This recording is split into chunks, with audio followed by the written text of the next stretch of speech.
Assalamualaikum warahmatullahi wabarakatuh. Innalhamdalillah nahmaduhu wa nasta'inuhu wa nastaghfiruhu wa na'udzu billahi min syururi anfusina wa min sayyiati a'malina may yahdihillahu fala mudhillalah wa may yudlil fala hadiyalah. Asyhadu an la ilaha illallah wa asyhadu anna Muhammadar Rasulullah. Allahumma shalli ala sayyidina Muhammad wa ala alihi wa sahbihi ajmain, amma ba'du. Yang terhormat dari panitia latihan instruktur dan latihan pelatih pimpinan wilayah IPNU dan PPNU Provinsi Jawa Tengah. Perkenalkan, di sini saya rekan Ragil Mulasana dari delegasi pimpinan cabang IPNU Kota Pekalongan. Kali ini saya akan mereview, saya akan membedah, dan saya akan mendiskusikan terkait materi Ahli Sunnah wal Jamaah yang ketiga. Apa saja yang ada dalam Ahli Sunnah wal Jamaah yang ketiga? Di sini kita akan mendiskusikan, saya akan mereview materi tersebut. Terkait Ahli Sunnah wal Jamaah ketiga, di sini kita yang pertama akan mendiskusikan terkait manhajul fikr.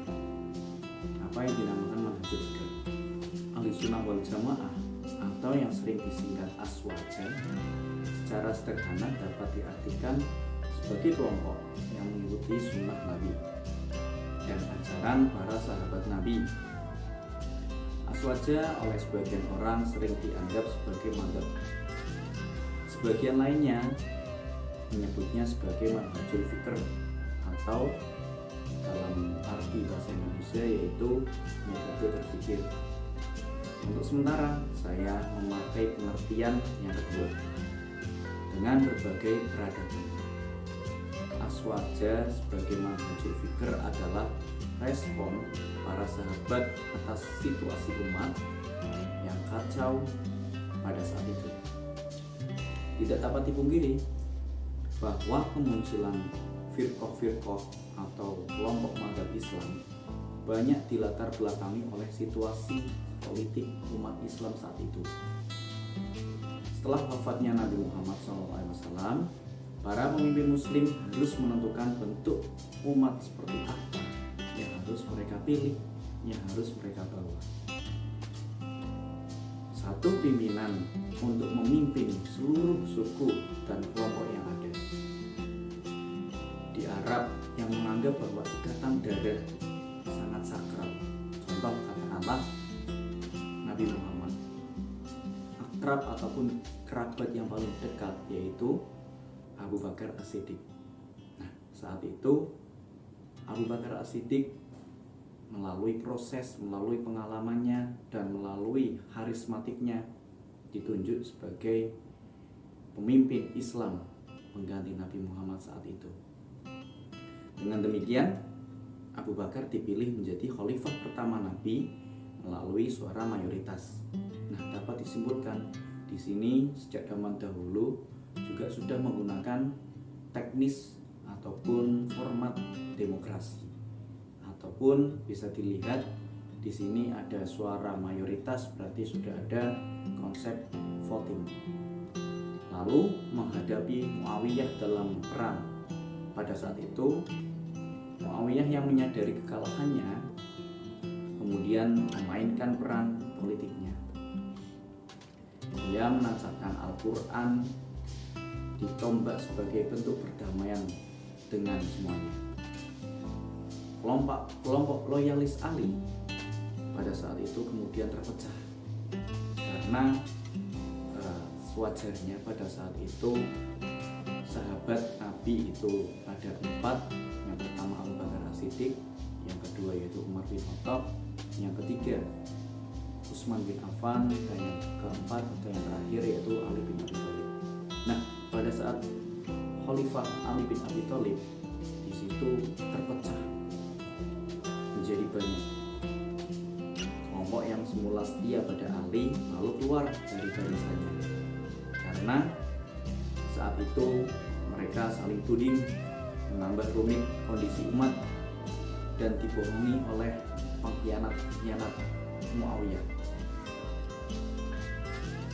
Allah pada saat itu memang langsung memberikan sebuah kesimpulan bahwasanya kedua belah pihak adalah tauhid dan telah kafir dari hukum Allah sehingga darahnya itu haram atau mohon maaf halal untuk dibunuh.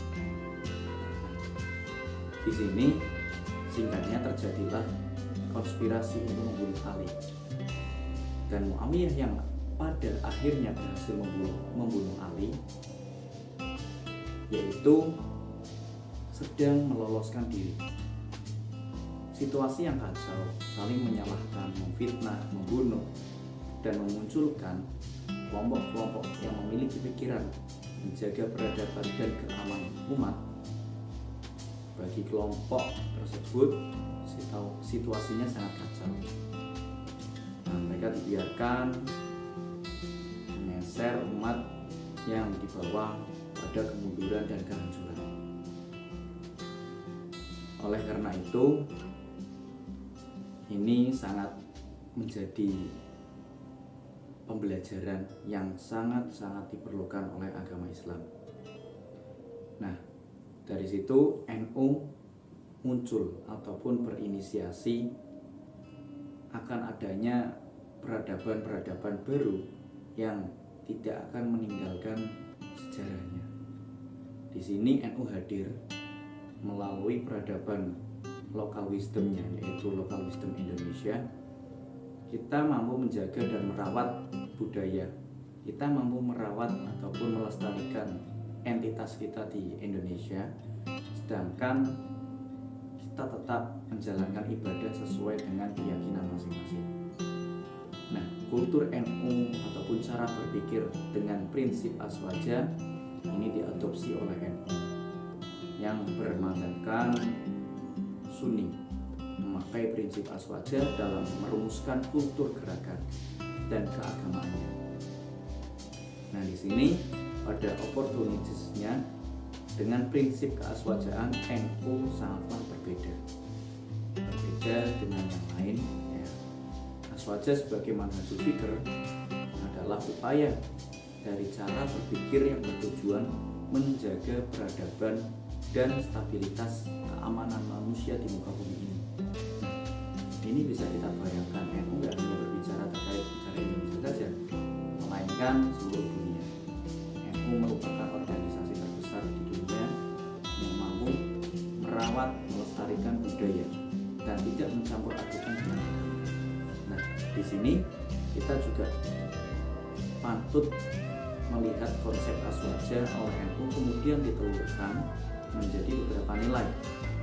Selain nilai kuliah al-khamsah yang sudah diyakini sebelumnya oleh Islam secara keseluruhan, diantaranya NU ataupun Islam itu harus tawasul atau bermodrat.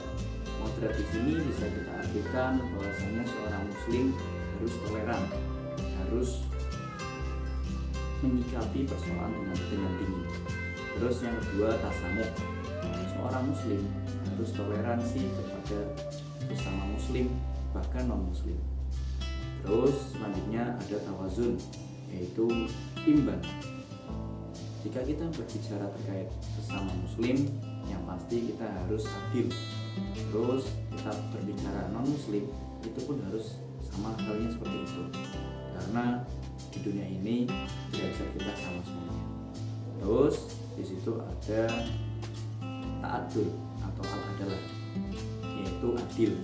Seorang muslim tetap harus mengedepankan keadilan, karena keadilan harus diperjuangkan dan ditegakkan dalam segala hal oleh semua persoalan. Walaupun manusia itu kadang banyak yang injustice, banyak yang berpendapat bahwasanya hidup itu tidak akan sempurna, ya, karena kalau kita tidak saling mengisi di situ. Nah, untuk selanjutnya di sini saya sedikit akan membahas terkait mabadi khairul ummah. Mabadi khairul ummah perlu dicermati perbedaan konteks zaman antara masa gerakan mabadi khairul ummah pertama kali dicetuskan oleh masa kini. Melihat besarnya perubahan sosial, perubahan ekonomi, nah ini merupakan awal mula peradaban NU yang semakin maju. Demikian pula halnya dengan perkembangan kebutuhan internal NU. Jika semula Muhammadiyah Horil Ummah 3 butir, nah dalam hal ini kita memiliki al-mabadi al-khamsah. Di situ ada asirku, butir-butir yang mengandung terkait kejujuran. Terus ada juga di situ berkaitan dengan al-amanah wal wafa bil ahdi. Di situ kita menerangkan terkait beban yang harus dilaksanakan, terutama hal-hal yang sudah dijanjikan. Terus di situ ada juga al-adalah, bersikap objektif atau proporsional atau profesional, taat dengan asas, taat dengan regulasi. Terus ada juga at-ta'awun, yaitu tolong menolong.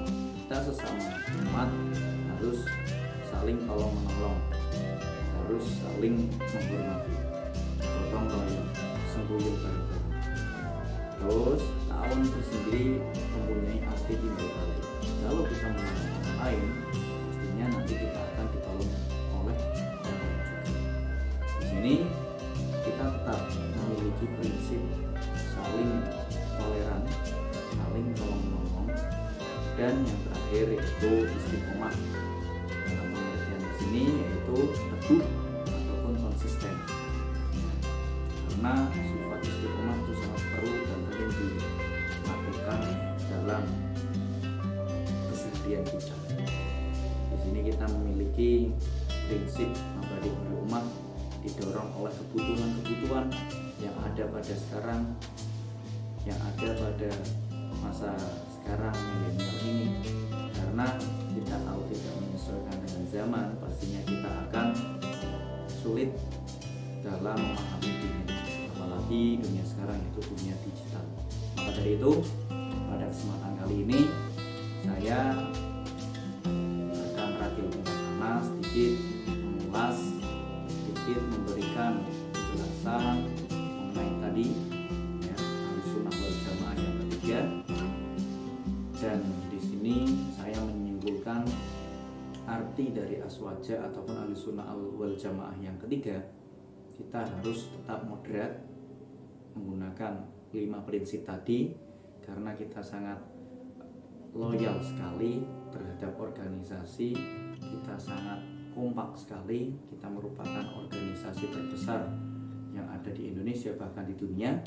Maka dari itu kita harus tetap menjaga persatuan negara, kesatuan Republik Indonesia, karena itu harga mati dari kita semuanya.